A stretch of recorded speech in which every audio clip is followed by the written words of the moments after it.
When my golden blood first began, no one truly expected that Joss and Gawin's journey would lead them to this point of Fankin of their very own. From the start, they faced doubts, challenges, and the weight of proving themselves not just as actors, but as a pair worth believing in. Yet here they stand, side by side, with a bond so unshakable it has carried them beyond even their own expectations.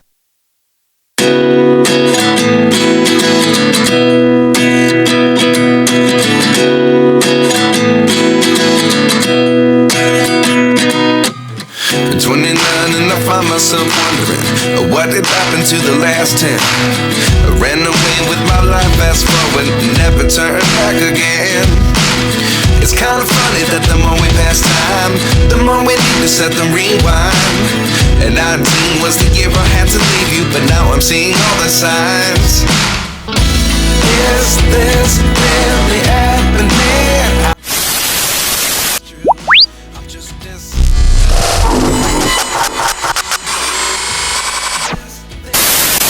Joss had believed in this dream long before the cameras ever started rolling. He saw the possibility before it was real, the spark before the fire. To him, the Fankin wasn't a distant hope, it was inevitable, because he trusted in the story they would tell, the work they would give, and the connection they would create with their fans. That unwavering belief became the foundation for everything that followed. Here, looking for an answer. Maybe the biggest question was in the last chapter. You gave me the soul. When Joss spoke, his words carried more than confidence. They carried history. Do you believe we'd have a Fankin? I believed it from the very beginning, even before we started filming the series. Since the first 2 weeks when I knew we were going to be a pair, I already believed. I knew, and we both knew, that they're all artists, singers, performers, and one day they would want to stand on a stage like this. I think all of this is possible, and it all starts from belief. His voice was steady, but every word felt personal, directed straight at the person standing beside him.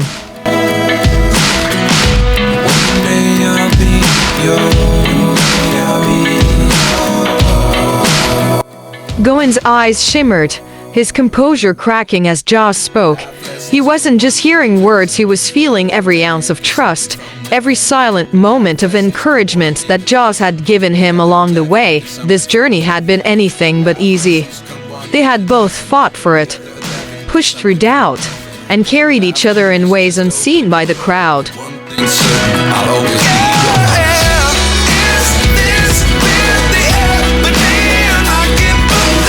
The truth was, Gawin had changed.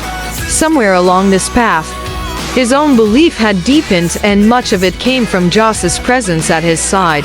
That constant support had been more than comforting. It had been transformative. Knowing that Joss believed in him made him believe more in himself. Standing there now, with the weight of that realization pressing in, his emotions spilled over.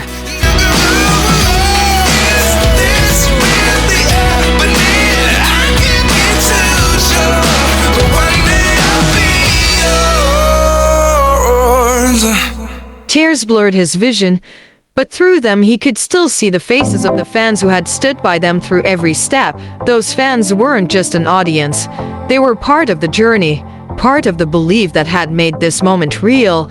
And as Gawin struggled to keep his voice steady, he knew they would always be there. Joss's belief, his own belief, and the fans' unwavering presence.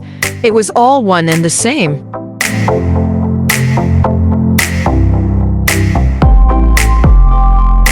The Fankin had barely begun, yet the energy in the room was already electric. Joss glanced at Gawin and caught that familiar flicker in his eyes, a mixture of nerves, excitement, and the quiet trust that had carried them this far. Every step they took together reminded them of how far they had come. From the earliest days of filming to this very stage where dreams had finally begun to feel real. Gawin's heart raced. Seeing the fans' smiles and hearing their cheers, he felt a wave of gratitude and disbelief all at once. He leaned slightly toward Joss, letting him know without words that he could rely on him, that their bond had never been stronger. And Joss, ever steady, offered that small reassuring nod, silently saying, "We believed, and now we are here."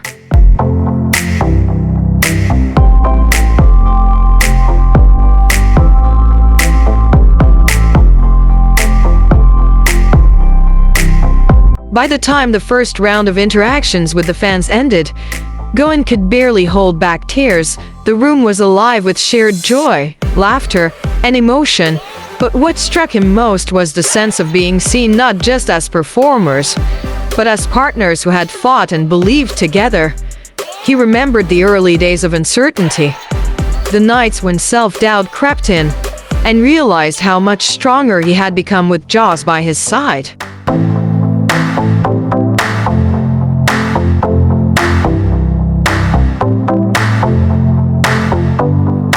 Joss noticed Gawin's emotional reaction and gently reached out, letting him know it was okay to let it out. The quiet understanding between them spoke louder than words, a recognition of the journey, the belief, and the countless moments of silent encouragement that had led to this. For a moment, the world narrowed to just the two of them, and all the struggles, doubts, and long waits felt worth it.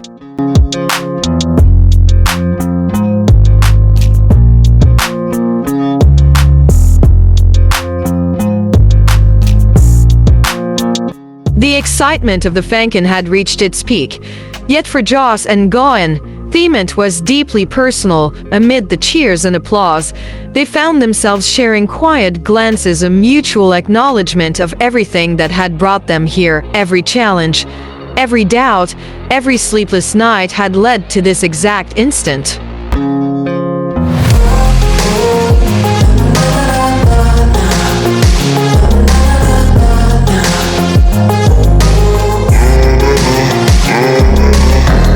Gawin, feeling the warmth and encouragement from both Joss and the fans around them, let himself fully absorb the reality of the moment. His emotions surged: gratitude, relief, and pride all intertwined. Joss, sensing the depth of Gawin's feelings, gave him a small, steadying squeeze of the hand. It was more than comfort. It was a silent promise that they had each other, and that their belief had carried them through.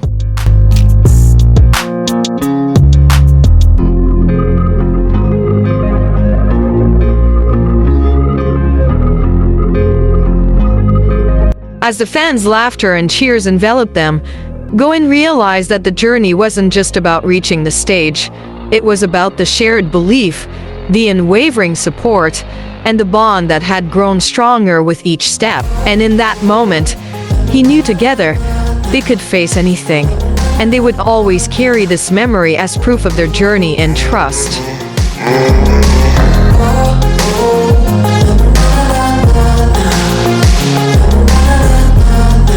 As the night ended, Joss and Gawin stood together, hand in hand, eyes filled with gratitude. The journey they started was far from over, but they had already given their all and received so much more in return. "We did it," Gawin whispered, and Joss smiled, knowing this was only the beginning.